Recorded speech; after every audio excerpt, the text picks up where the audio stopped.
Assalamualaikum warahmatullahi wabarakatuh.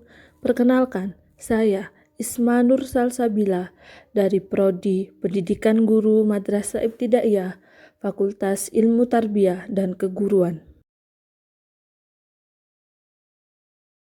Virus Corona.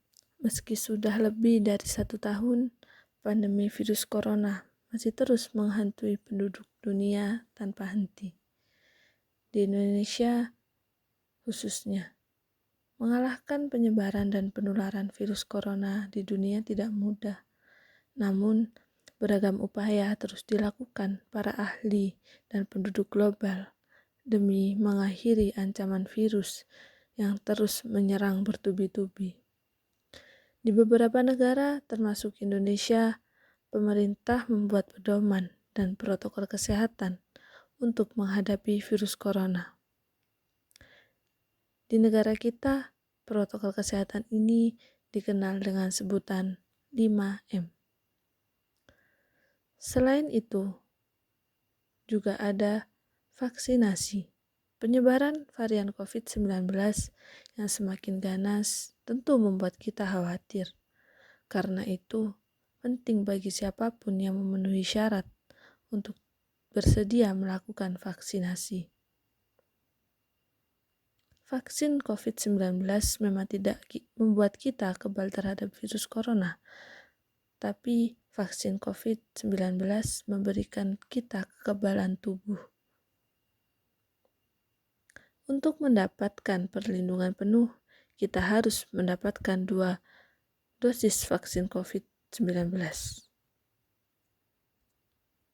Program vaksinasi COVID-19 semakin gencar dilakukan sebagai upaya untuk mencegah penularan virus corona. Sejauh ini sudah ada 2 jenis vaksin yang digunakan di Indonesia, yaitu vaksin Sinovac dan AstraZeneca.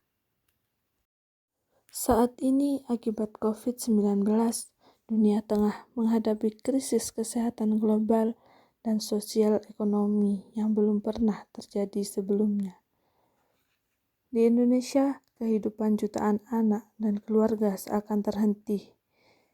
Pembatasan sosial dan penutupan sekolah berdampak pada pendidikan, kesehatan mental, dan akses kepada pelayanan. Semenjak Indonesia mengkonfirmasi kasus COVID-19 yang pertama, UNICEF telah memimpin berbagai upaya merespon pandemi ini bersama dengan pemerintah, Organisasi Kesehatan Dunia atau WHO, dan mitra lain. Masing-masing orang memiliki respon yang berbeda terhadap COVID-19. Sebagian besar orang yang terpapar virus ini akan mengalami gejala ringan hingga sedang dan akan pulih tanpa perlu dirawat di rumah sakit. Gejala yang paling umum yaitu demam, batuk kering, kelelahan.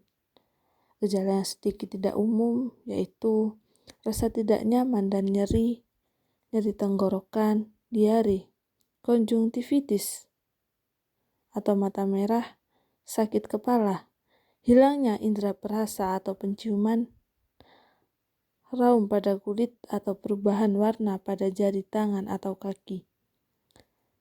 Gejala serius seperti kesulitan bernafas atau sesak nafas, nyeri dada atau rasa tertekan pada dada, hilangnya kemampuan berbicara atau bergerak. Jika terjadi seperti yang di atas, segera cari bantuan medis jika Anda mengalami gejala serius.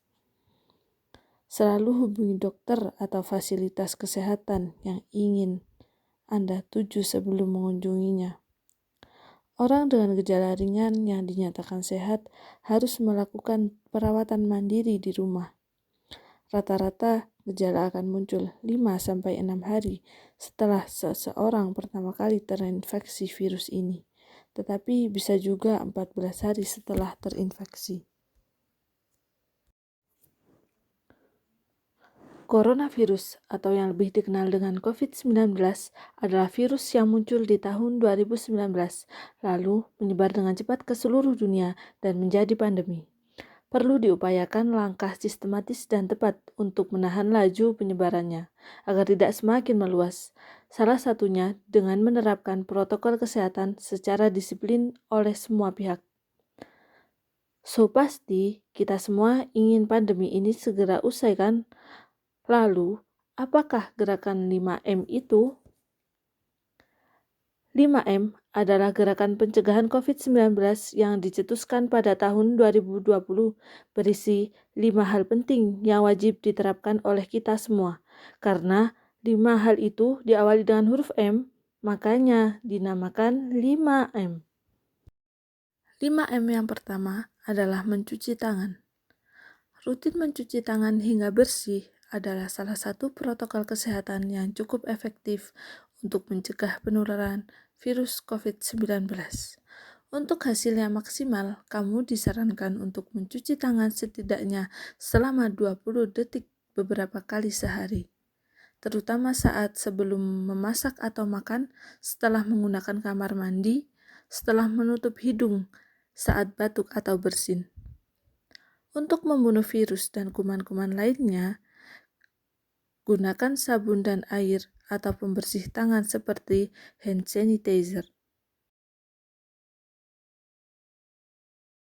5M yang kedua adalah memakai masker.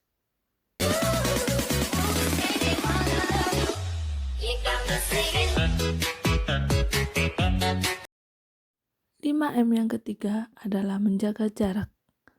Menjaga jarak minimal 1 meter dengan orang lain untuk menghindari terkena droplets dari orang yang berbicara, batuk, atau bersin, serta menghindari kerumunan, keramaian, dan berdesakan. 5M yang keempat adalah menjauhi kerumunan. Menjauhi kerumunan merupakan protokol kesehatan yang juga harus dilakukan. Menurut Kementerian Kesehatan Republik Indonesia, masyarakat diminta untuk menjauhi kerumunan saat berada di luar rumah. Ingat, semakin banyak dan sering kamu bertemu orang, maka kemungkinan terinfeksi virus corona pun semakin tinggi. 5M yang kelima adalah mengurangi mobilitas. Virus penyebab corona bisa berada di mana saja. Jadi, semakin banyak kamu menghabiskan waktu di luar rumah, maka semakin tinggi pula terpapar virus jahat ini. Oleh karena itu, bila tidak ada keperluan yang mendesak, tetaplah berada di rumah. Menurut Kementerian Kesehatan, meski sehat dan tidak ada gejala penyakit, belum tentu kamu pulang ke rumah dengan keadaan yang sama. Pasalnya, virus corona dapat menyebar dan menginfeksi seseorang dengan cepat. Pentingnya vaksinasi. Apa fungsi vaksin dan bagaimana cara kerjanya? Vaksin membuat kita kebal terhadap suatu penyakit. Orang yang divaksin memiliki kekebalan tanpa harus sakit dahulu. Sedangkan orang yang tidak divaksin harus sakit dahulu, baru kebal. Maka dari itu, ayo kita semua harus vaksin.